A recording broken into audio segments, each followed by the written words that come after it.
Անկախ դիտոր դաշինքն ահազանգում է մայիսի վերջ հունիսի սկզբի համար քաղաքական ուժերից մեկի ներկայացուցիչները ամրագրում են սարսափելի մեծ թվով ավտոբուսներ ու միկրոավտոբուսներ արտերկրից, հիմնականում Ռուսաստանից բերվող ընտրողներին դիմավորելու ու տեղափոխելու համար։ Դաշինքի ներկայացուցիչ Դանիել Հովհաննիսյանի խոսքերով, եթե գործողությունները գնան իրենց ունեցած ինֆորմացիայի սցենարով, ապա դա պարունակելու է քրեական օրենսգրքով արգելված արարքների տարրեր եւ պետք է խափանվի իրավապահների կողմից։ Հովհաննիսյանը նաեւ նշում է, որ բացի արտաքին հետախուզության ծառայության օրերս տարածած տվյալներից, իրենք եւս ունեն Ռուսաստանում հայ ազգի բիզնեսմենների նկատմամբ պարտադրանքի մասին արժանահավատ տվյալներ, որոնց մասով անկախ դիտորդը հանցագործության մասին հաղորդում է ներկայացրել դատախազություն քրեական օրենսգրքի 233 հոդվածով, կուսակցություններին ֆինանսավորելուն պարտադրել է։ Ես պետք է ասեմ, որ մեխանիզմը հիմնականում հետևյալն է տարբեր ռեգիոններում որպես կանոն, բայց ոչ ամենտեղ հայկական համայնքի ներգրավմամբ հավաքվում են հայ ազգի բիզնեսմենները, միջին խոշոր չափի բիզնեսմենները, մանրները որպես կանոն չէ, եւ անվտանգության դաշնային ծառայությունը իրանց հրահանգավորում է, որում հենց որպես կանոն ուղիղ ներկայանալը, որ այ FSB-ից, չգիտեմ, ասենք, փոխգնդապետ ես ինչ անեմ, դուք պետք է այսինչ բան անեք, թե չէ խնդիրներ կունենաք։ Խոսքը հետևյալի մասին է, որ պետք է իրենց ենթականերին, աշխատողներին, իրենցից կախվածություն ունեցող, որոշակի կախվածություն ունեցող մարդկանց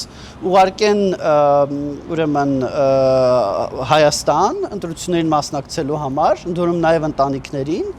եւ դրա համար մարդկանց տան 100,000 ռուբլի, ըստ էության դա ընտրակաշառք որպես,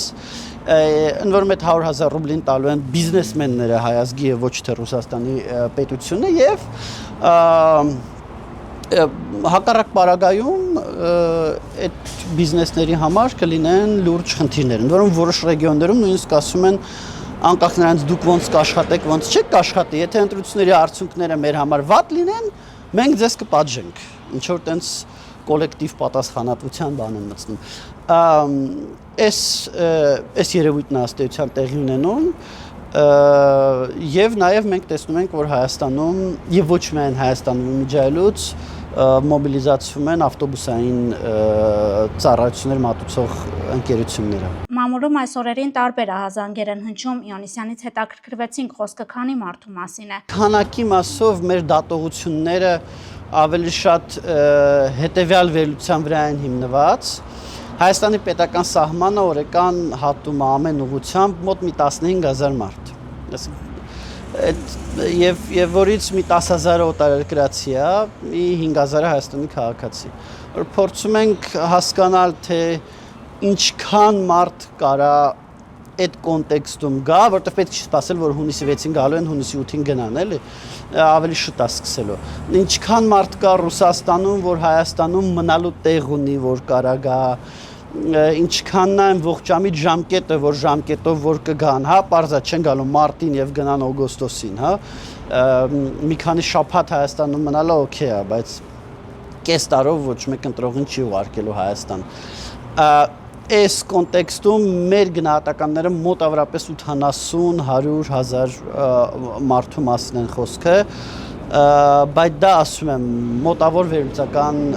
հաշվարկների արդյունքում։ Նկատենք, որ Հայաստանի քաղաքացիների նկատմամբ գործադրվող ճնշումների եւ սպասվող ընտրական գործընթացներին միջամտության վերաբերյալ արտաքին հետախուզության ծառայության մարտի 10-ի հայտարարության կապակցությամբ արդեն իսկ նախաձեռնվել է քրեական վարույթ, սակայն ոչ արտաքին հետախուզության ծառայությունը, ոչ էլ քննչական կոմիտեն իր հաղորդագրությունում չեն նշել, թե որ երկրի մասին եւ որ քաղաքական ուժի մասին է խոսքը։ Հիմնականում հրահանգավորվում է, որ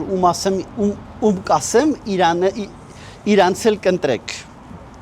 Մոտավորապես այս կոնտեքստում է ասվում, ենթադրում եմ, որ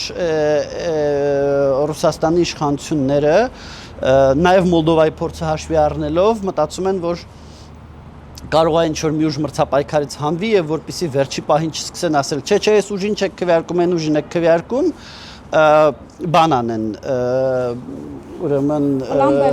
վերջի պահին էլ ասեն, թե ումա պետք քվեարկել, ենթադրում եմ, որ այս մեխանիզմի մասն է խոսք, բայց կամ տեղեր, որտեղ որ ուժի անուն հստակ տալիս են, կամ տեղեր, որտեղ որ հստակ ուժի անուն տալիս են, մենք դրա հետ կապված ապացույցներ ենք փորձում հավաքել, հենց ուժի անուն տալու հետ կապված ապացույցներ ենք փորձում հավաքել, ապացույցներ, որոնց վրա մենք հղում կկարողանանք տալ, որտեղ շատ բաներ կա, որ մենք ապացույցներ ունենք, բայց այդ ապացույցները թե հրապարակենք, դա մեզ փոխանցած աղբյուրներին վտանգի տակ ենք դնելու, որտեղ դա մարդիկ են, ովքեր գտնվում են Ռուսաստանում եւ Ռուսաստանի FSB-ի կատարած ապօրինությունների մասին ինֆորմացիա են մեզ փոխանցել, էլի մենք այդ առումով շատ զգուշ պետք է գործենք։ Վարչապետ Նիկոլ Փաշինյանն էլ համոզված է, թե Ռուսաստանից եկողները քվեարկելու են քաղաքացիական պայմանագրի օգտին։ Իմ համոզմունքն է եւ ես դրանում չեմ կասկածում, որ եթե այդպիսի իրավիճակ լինի տեսականորեն, Ռուսաստանաբնակ մեր հայրենակիցների մեր քաղաքացիների մեծ մասը քվեարկի մեր օգտին, ես այդտեղ որևէ կասկած չունեմ։ Մենք պետք է հաշվի առնենք, որ Ռուսաստանում գտնվող մարդիկ անկախ ազգությունից հայկական կոնտեքստից բավական կտրված են որպես կանոն, կամ իրենց երկրների, որ երկրներից որ եկել են Ռուսաստան, ամենակարի մասին չխոսքը, կոնտեքստից հաճախ կտրված են, հաճախ շատ ծանր քարոզչության տակ են, տենց ուղեղի լվացման հասնող քարոզչության տակ են, բավականին վախեցած են եւ այս կոնտեքստում ես իհարկե կլինեն մեջները շատեր, ես կդժվարանամ քանակ ասել, որոնք անկախ ընտրողի պահվածքի վերջո քվեախցիկում կդրսևորեն եւ մենք այդ ուղղությամբ աշխատելու ենք, օրինակ մարդկանց բացատրելու ենք, ոնց կարող են քվեարկել իրենց նախընտրած ուժին այնպես, որ իրենց տենց վերահսկողը չհասկանա, գլխի չեն այդ ուղղությամբ փորձել ենք աշխատել, բայց